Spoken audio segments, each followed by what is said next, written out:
오늘의 주요 뉴스 함께 살펴보겠습니다. 첫 번째 소식입니다. 국회 법제사법위원회는 윤석열 대통령 탄핵 소추안 발의 요청 국민동의 청원과 관련하여 오는 19일과 26일 두 차례 청문회를 열기로 했습니다. 법사위는 9일 전체 회의를 열어 국민동의 청원을 상정하고 이와 관련한 청문회 실시 계획서 및 증인 출석 요구의 건을 더불어민주당을 비롯한 야당 단독으로 의결했습니다. 여당인 국민의힘은 안건 처리에 앞서 해당 청원과 관련한 청문회 개최와 증인 출석 요청이 법리에 맞지 않는다고 반발하며 퇴장했습니다. 법사위는 26일 예정된 청문회 증인으로 윤 대통령의 부인 김건희 여사와 그의 모친 최은순 씨를 채택했습니다. 아울러 김 여사가 연루된 도이치모터스 주가 조작 의혹의 핵심 당사자인 권오수 전 도이치모터스 회장과 김 여사에게 명품백을 건넨 최재형 목사 등도 증인 명단에 포함되었습니다. 법사위는 이에 앞서 19일에는 최상병 순직사건 수사외압 의혹을 주제로 한 청문회를 열기로 했습니다. 이날은 최상병의 기일이기도 합니다. 증인으로는 수사외압 의혹에 연루된 임성근 전 해병대 1사단장과 이종섭 전 국방부 장관, 강희구 대통령실 부속실장 등이 채택되었습니다. 임 전 사단장 등은 지난달 21일 야당 단독으로 열린 입법청문회에도 증인으로 나왔습니다. 이틀간 청문회의 증인 및 참고인으로 채택된 인원은 증인 39명, 참고인 7명 등 모두 46명에 달합니다.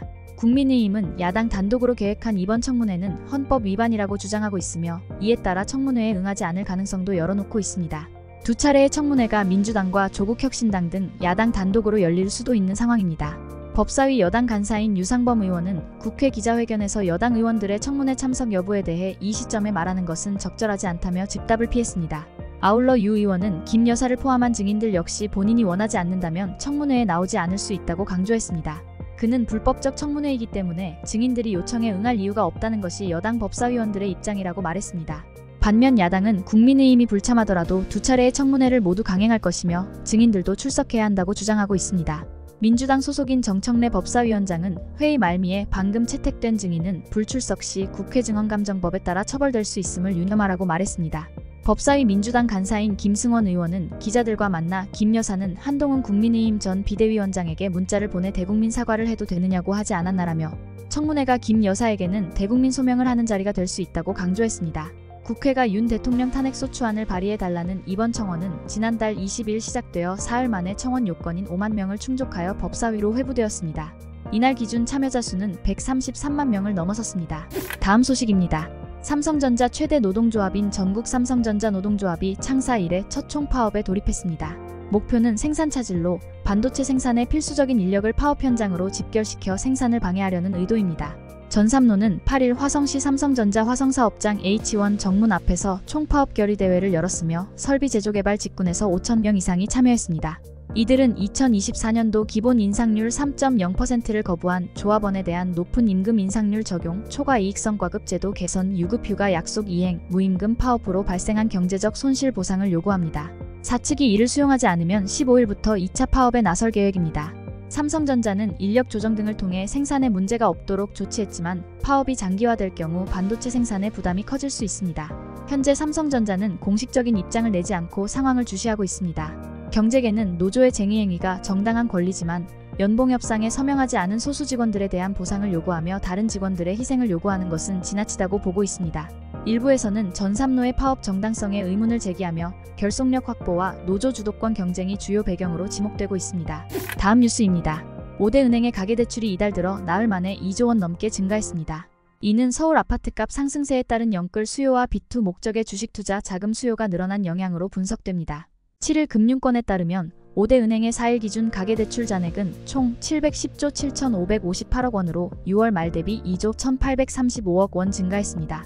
주택담보대출은 8,387억 원, 신용대출은 1조 879억 원 증가했습니다.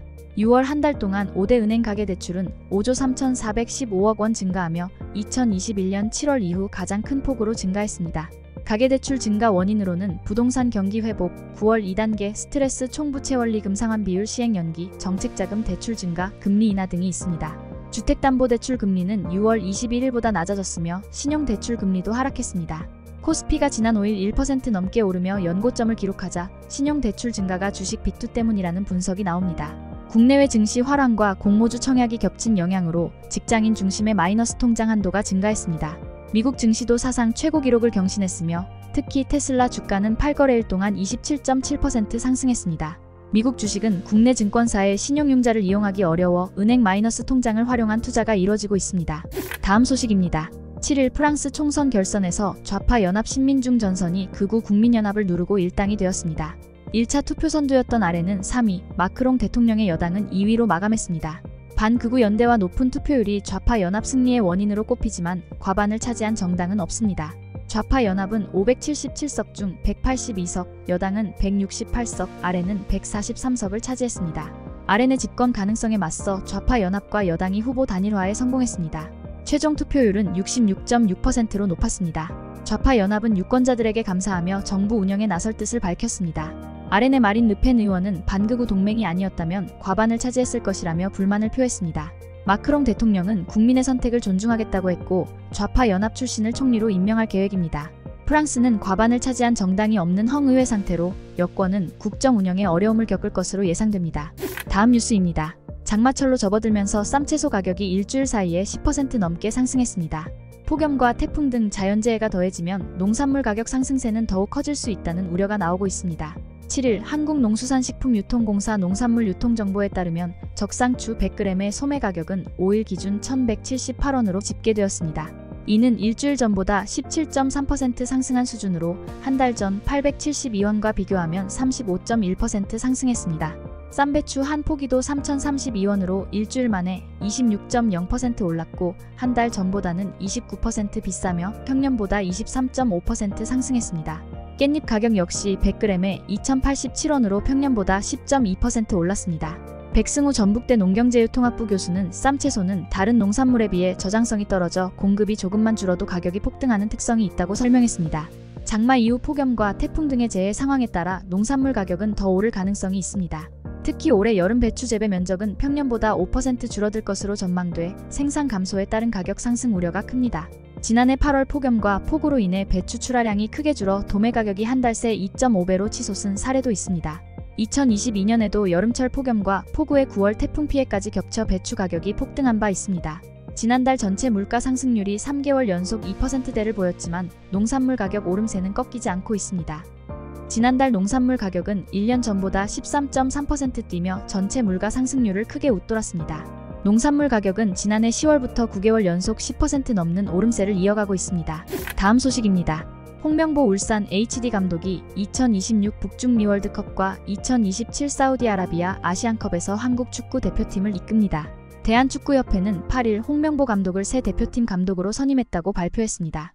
계약 기간은 2027년 아시안컵까지입니다. 협회는 울산 구단과 팬들에게 시즌 중 결정에 대해 사과했습니다.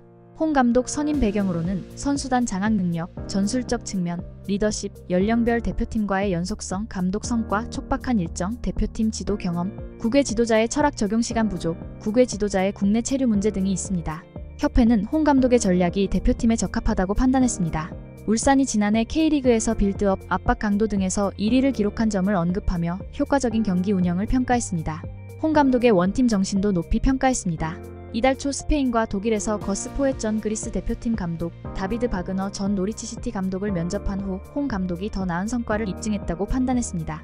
국외 감독들의 유럽 빅리그 경험을 존중하지만 당장 9월 월드컵 3차 예선 시작 전 철학을 적용할 시간이 부족하다고 설명했습니다. 일부 국외 감독 후보자의 국내 체류 문제도 고려되었습니다. 다음 뉴스입니다. 제주도를 찾는 내국인 관광객이 줄어드는 가운데 협재 해수욕장에서 또 한 번 갑질 논란이 발생했습니다. 한 온라인 커뮤니티에는 협재 해수욕장에서 갑질당했습니다 라는 글이 올라왔습니다. 글 작성자 A씨는 가족과 함께 해수욕장을 방문해 6만원을 주고 평상을 빌렸습니다. 그러나 치킨을 주문해 평상에서 먹으려 하자 주인은 관련 업체가 아니면 음식을 먹을 수 없다고 주장했습니다. A씨는 주인에게 이유를 물었으나 주인은 무조건 안 된다라고 답했습니다. 결국 A씨는 억울한 마음으로 자리를 떠나야 했습니다.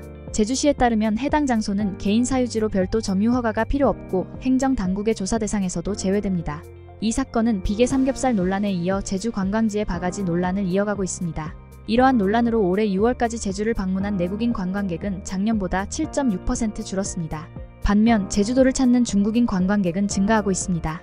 제주도관광협회에 따르면 지난 4월 제주를 방문한 중국인은 13만 4,389명이었습니다.